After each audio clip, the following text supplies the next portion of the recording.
Afternoon everybody, just been called out to have a look at this field. We've got a green patch here and another one further up, and the reason is they are patches of clover. This was a field of winter wheat last year. We blew clover into the standing crop, and there was a lot of complaints at the time by people who were trying to establish clover in the wheat that it wasn't growing. Now my take on the situation is that clover grows when it suits clover, not when it suits the farmer. So we actually had 2 drill misses here, and that little bit of extra light has just been enough to get the clover established. This has been glyphosated and we are growing spring oats here, but the clover has actually survived quite well and is grown through. So it'll be quite interesting to see how the clover competes with the oats as it establishes. As you can see here, sort of a glyphosate hit clover with 2 oat plants. So they're just coming through, as you can see, dreadfully dry, but the temperatures are nice and warm, so hoping for the oats to really kick on. Elsewhere on the farm, we revisit the flexi wheat, where we spun on and rolled in extra wheat seed to improve the plant numbers after the crop was attacked by birds. Got these little examples here of the rolled in wheat, but what we're noticing is, like this little guy here, how they're actually being nibbled by slugs. One example, but another one over here. Over here where the top of the wheat, I don't know if you can see that, the top of the wheat's just been taken off. Another one over here. So our spinning on has generated some extra plant numbers, and as you can see, both the Claydon coulter lines are showing up better now as this field sort of recovers. So we're in sort of one of the emptier patches here, and we're looking down, and actually we're quite encouraged because in this area, I'd say we're probably talking a square foot. We've got 1, 2, 3, 4, 5, 6, 7, 8, 9, 10, 11, 12, 13. So 13 plants. It still looks quite barren, but 13 plants, I think we've got a chance. Now, we were just having a look at these areas, and as you can see, it's got a strange sort of green area around it. Looks like a very particular area.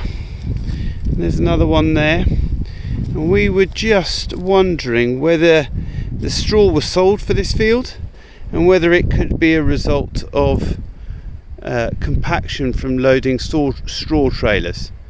Just an idea. So today is the 12th of April, and you can already really see the difference in the oats since the weekend.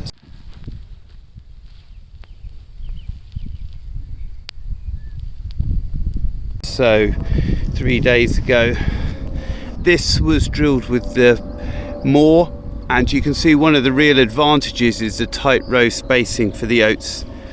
Now this field has a history of bad black grass, and actually there are little black grasses poking through.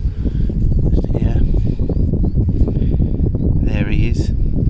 Now actually we did apply a pre-emergence glyphosate to try and control these, so we'll see whether that buys us a little bit of extra time. So this is one of the fields where we did the moor drill in the middle, as you can see, and as we pan across we did the Claydon on the outside. Now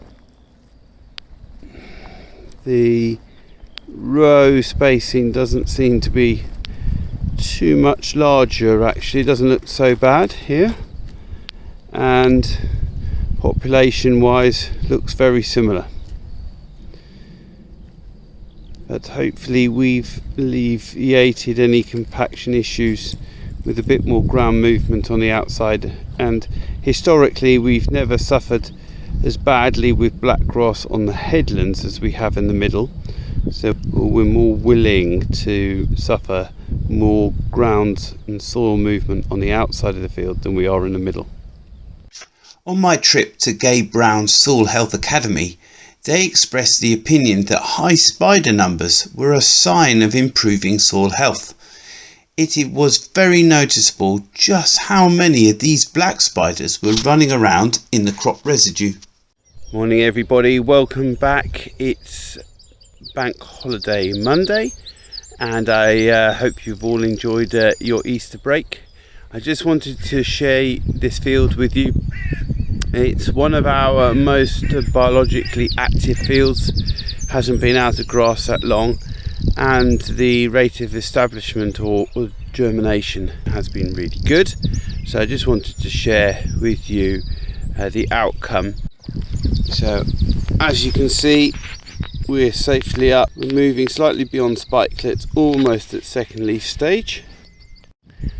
So this was oats last year, and we just left the oats to become a volunteer cover crop. But I just wanted to share with you just how many perennial or biannual weeds are popping up. We've got plenty of stinging nettles that have come through the glyphosate, and again here, and also quite a lot of it's a bit ragworty really, and thistles as well. So we will be trying to control this with a bit of MCPA. Coming back to those lessons we learnt from last year, much keener to try and control these big broadleaf semi-perennial weeds that seem to really rob yield. If you go back to the video when we were talking about how where regenerative loses yield versus conventional, very much I think it was we allocated in spring wheat about a ton is lost to weeds, a ton is lost to fungicides, and relatively little loss to nitrogen. So that's our concern here, but it's good ground coverage. The glyphosate has worked reasonably well, but as I say, these occasional broadleaf or semi-perennial weeds are poking out. And interestingly, over here I have a black grass that seems to have gone straight through the glyphosate, so that's a bit of a worry. Keep our eye on this guy. But as you can see, a bit of a wheeling there, and you've got a nice clear row going up the field. So nice to see some spring crops beginning to emerge.